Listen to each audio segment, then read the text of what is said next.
Hello, dear students. Subscribe this channel and hit the bell icon.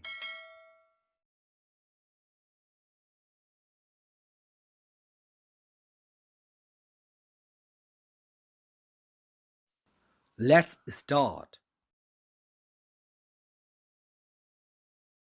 John Donne's The Flea in Nepali, Part First, Summary, Major English, Class 11, New Course. About the poet. Background of the poet. कवि को पृष्ठभूमि. नाम John Donne. राष्ट्रियता अंग्रेजी. जन्म उहाँको जन्म सन् 1572 जनवरी महिनाको 22 गते भएको थियो. जन्मस्थान उहाँको जन्म इङ्ल्यान्डको राजधानी लन्डनमा भएको थियो. मृत्यु उहाँको मृत्यु इङ्ल्यान्डको राजधानी लन्डनमा 59 वर्षको उमेरमा सन् 1631 मार्च महिनाको 31 गते भएको थियो. He was well known for his metaphysical poetry. उहाँ आफ्नो आध्यात्मिक कविताका लागि चिनिनुहुन्थ्यो. He was a poet, priest and a lawyer. उहाँ एकजना कवि, पुजारी र एक वकिल हुनुहुन्थ्यो. Summary for you to copy in both English and Nepali languages. Let's start. The Flea, Upia. This poem, The Flea, is a metaphysical love poem that has been composed by an English poet, John Donne. यो कविता the flea अर्थात उपियाँ एक रगत चुस्ने किरा एक metaphysical अर्थात आध्यात्मिक प्रेम कविता हो जुन एकजना अंग्रेजी कवि जॉन डन द्वारा रचना गरिएको हो. This poem has been composed in a quite erotic humorous narrative form. यो कविता एकदमै कामुक हास्यपूर्ण संवादको रूपमा रचना गरिएको छ. The major themes which we find here in this poem are love, sex and seduction. मुख्य मूल भावहरू जुन हामीहरू यहाँ यस कवितामा भेटाउँछौँ प्रेम, सेक्स अर्थात सम्भोग र प्रलोभन हुन्. These themes have been created using a conceit of an insect flea. यी मूल भावहरूको सिर्जना एउटा किरा उपियाँको कन्सिट प्रयोग गरी सिर्जना गरिएको छ. यहाँ म तपाईहरूलाई कन्सिटको बारेमा भन्न चाहन्छु. कन्सिट पनि अलङ्कार हो जसमा तुलना गरिन्छ, तर यसको तुलना कतै पनि मेल नखाने कुरासँग गरिन्छ.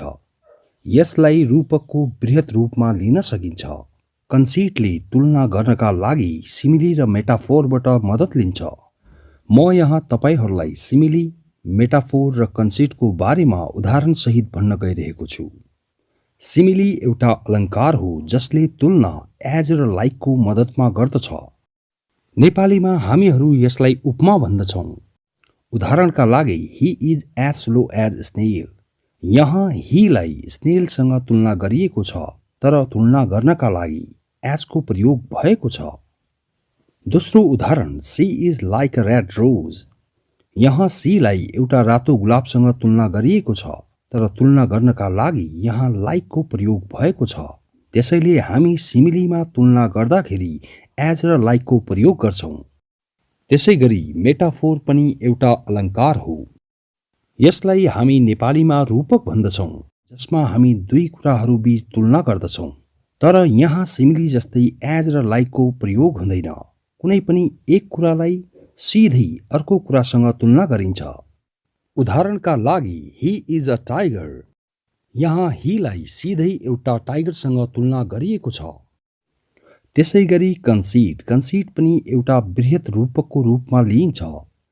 यहाँ एक कुरालाई नमिल्दो र अपत्यारिलो अर्को कुरासँग तुलना गरिन्छ.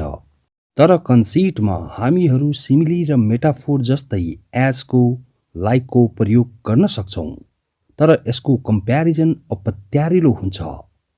उदाहरणका लागि our blood is like surging water. यहाँ हाम्रो रगतलाई बगिरहेको पानीसँग तुलना गरिएको छ. हामी कन्सिटमा एज वा लाइकको प्रयोग गर्न सक्छौं, तर यसको कम्प्यारिजन साह्रै अपत्यारिलो हुन्छ.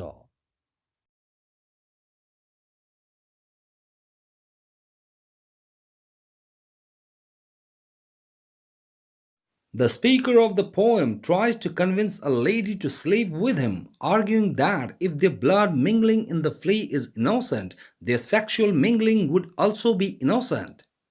कविताका वक्ता एउटा महिलालाई आफूसँग सुत्न यो तर्क गर्दै मनाउने प्रयास गरिरहनु भएको छ कि यदि उहाँहरूको रगत उपियाँभित्र मिसिनु निर्दोष हो भने उहाँहरूको यौनिक मिश्रण पनि निर्दोष हुनेछ।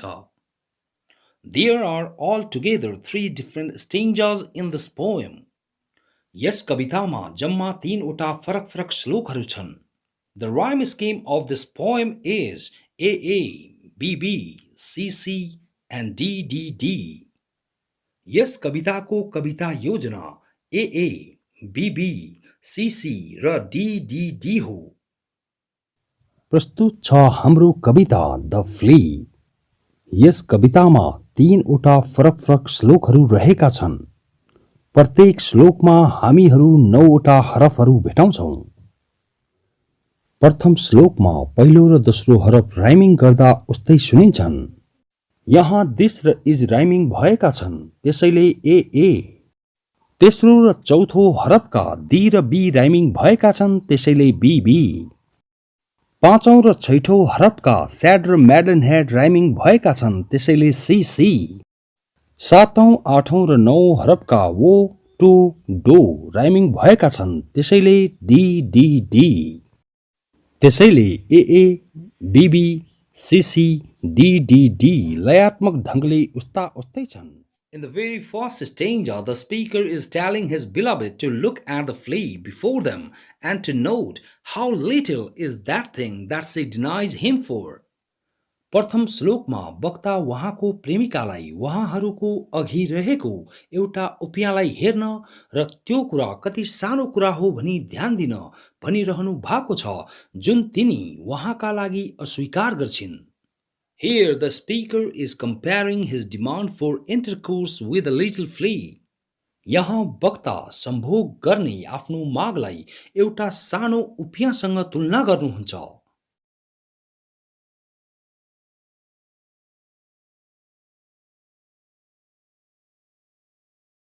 यहाँ कन्सिटलाई बुझ्नुहोला। सेक्स अर्थात् सम्भोगलाई फ्ली अर्थात् उपियाँसँग तुलना गरिएको छ।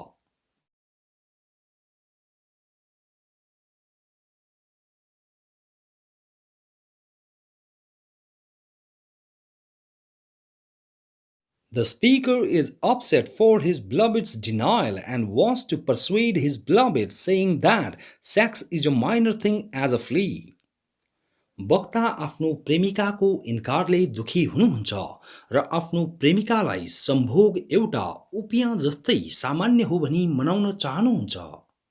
He talks about the flea, saying that it has sucked his blood first, then her blood, so that now inside the flea they are mingled, and that mingling cannot be called sin, or shame, or loss of maidenhead.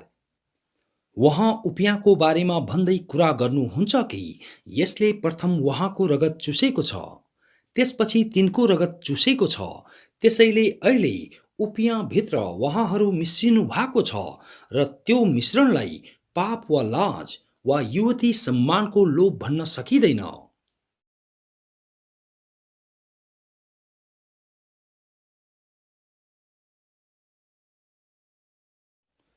Here the speaker is relating his beloved about their blood inside the flea. यहाँ वक्ता उपियाँभित्र वहाँहरूको रगत बारे वहाँकी प्रेमिकालाई बताइराख्नु भएको छ। Their blood even has now mingled inside the flea. वहाँहरूको रगत अहिले उपियाँभित्र मिसिसकेको छ।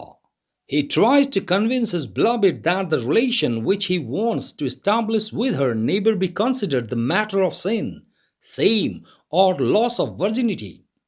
वहाँ आफ्नो प्रेमिकालाई सम्झाउने प्रयास गर्नुहुन्छ कि जुन सम्बन्ध वहाँ तिनीसँग स्थापित गर्न चाहनुहुन्छ कहिले पनि पाप, लाज वा कुमारित्वको रास मामिलाको रूपमा मानिने छैन।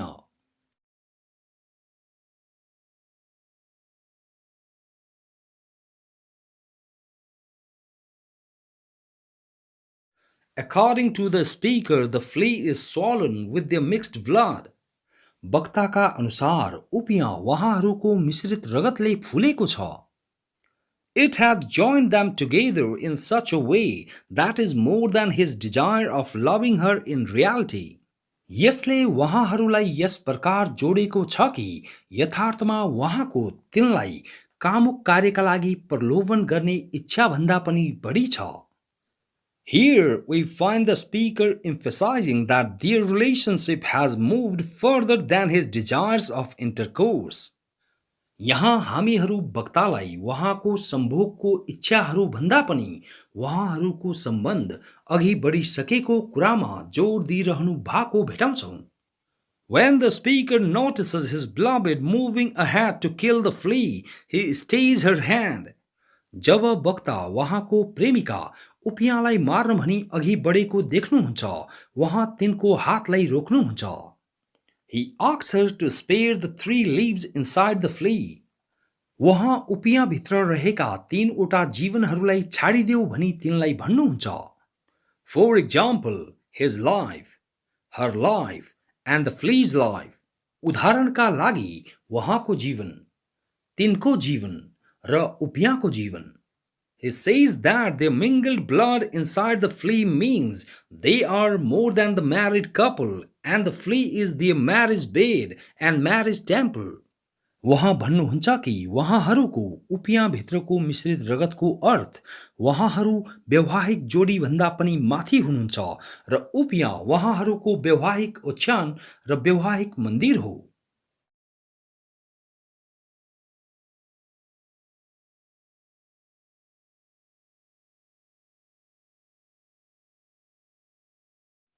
He convinces her that due to their parents' grudge, they are unable to meet and romance. वहाँ तिनलाई सम्झाउनुहुन्छ कि वहाँहरूको अभिभावकहरूको रुष्टिको कारण वहाँहरू भेट्न र रोमान्स गर्न असक्षम हुनुहुन्छ.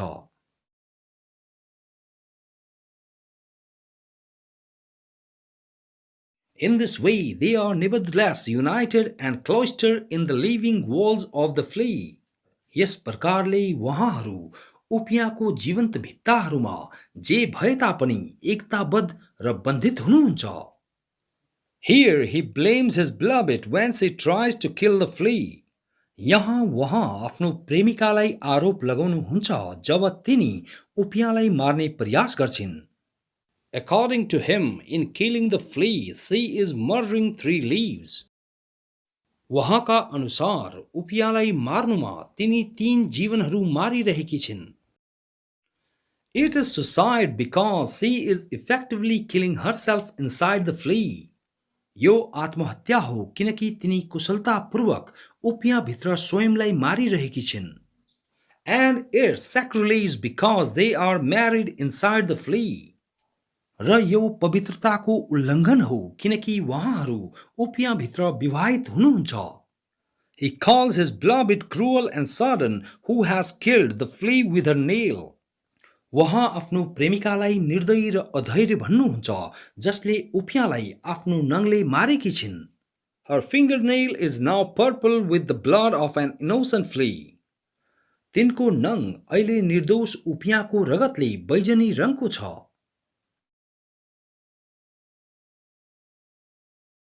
He asks about the guilt of innocent flea which has been killed just for sucking a drop of blood from her. वहाँ निर्दोष उपियाँको दोषबारे सोध्नुहुन्छ जुन मारिएको छ केवल तिनीबाट एक थोपा रगत चुसेकोले.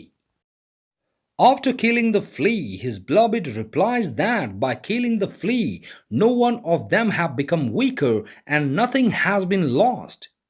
उपियाँलाई मारिसके पश्चात वहाँकी प्रेमिका जवाब दिन्छन् कि उपियाँलाई मारेर तिनीहरू मध्ये कोही पनि कमजोर बनेको छैन र कुनै पनि कुरा गुमेको छैन. So there is no reason to have sex between them. त्यसैले त्यहाँ वहाँहरूको बीच यौन सम्पर्क हुन कुनै कारण नै छैन.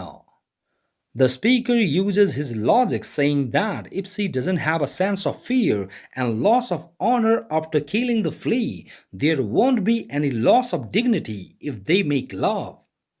वक्ता वहाँका तर्कहरू प्रयोग गर्दै भन्नुहुन्छ कि यदि तिनीमा उपियाँ मारिसके पश्चात कुनै पनि डर र सम्मानको क्षतिको सोच छैन भने त्यहाँ वहाँहरूले माया गरेमा मर्यादाको कुनै पनि हानि हुने छैन. Their union would not harm her reputation. वहाँहरूको मिलनले तिनको प्रतिष्ठामा हानि गर्ने छैन. Will be continued. Short summary with questions and answers from the book in the second part of this video. Suraj Bhatt.